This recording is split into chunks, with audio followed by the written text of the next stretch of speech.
Hey gentlemen, this is Vince Miller. Thank you so much for joining me for this devotional. Today we are in 1 Timothy chapter 1. I'm going to read verse 3 from my scripture journal. If you don't got one, you can get one from our website today. It's a great way to support the ministry. And it's also a great way for you to kind of note your journey through this book together. It's an awesome way to write down some highlights and maybe take some personal notes where you need to grow. Also, as a reminder, at the end of this week, I have my retreat.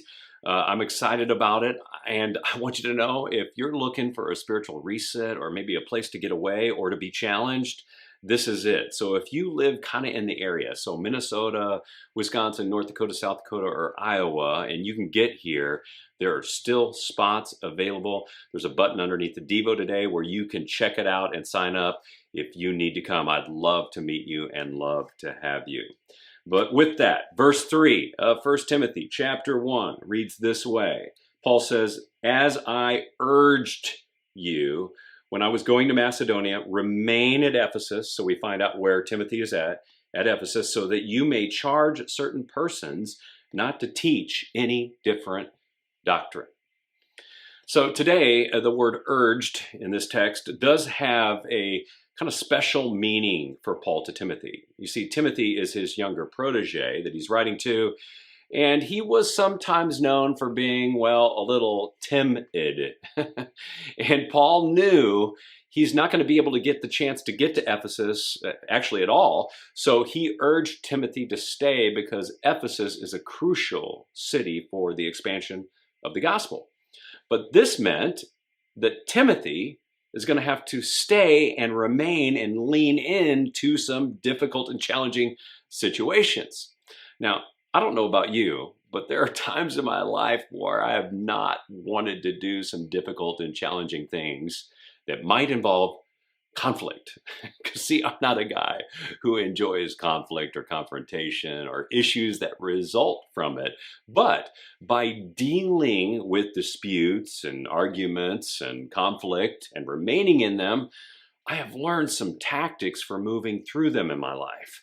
But a few times in my life, I will say, I wish I would have leaned into the conflict a little bit more and tried a little harder before bailing on those relationships or those things.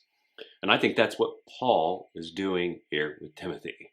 You see, Paul is a master at handling conflict. I mean, in the New Testament, you're not going to find a man with thicker skin and more resolve when it comes to conflict than Paul. I mean, this guy, he was beaten, he was stoned, not this kind of stoned, by the way. He had stones thrown at him nearly to death. He had been rejected, condemned, and imprisoned for his faith. But he was also very well educated and a master at public debate, which is what put him in those situations. Timothy is a very different guy. He was raised by his mother. He was not as well educated. He was fairly new to his faith, and he was very young. In fact, he was much younger and less educated and even less known than many of the people that he is going to have to confront in the church in Ephesus.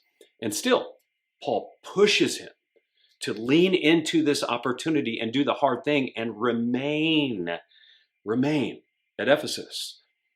You know, I think sometimes in our life, we need a little push like this, don't we? Especially in our spiritual life. We need someone to say, remain a little longer. So today, that's what I want to do with you. That's my word to you. I want to challenge you to remain. So stay in the fight for your marriage a little longer. Battle it out one more day with that repetitive sin. Keep sharing your faith, maybe with a wayward child, even though it feels like it's falling on deaf ears. Keep believing that God will maybe save that friend or that relative or that spouse or that neighbor. And don't give up just yet. You might discover in the remaining that God is going to do something for you that you will only learn by doing the hard thing one more day. So fellas, what is that hard thing that you need to lean in and do one more day? Share it below in the comments. I'd love to hear what it is. Plus, I'd be able to pray for you. I love you guys. Stay in it. And with that, I'll see you right back here again.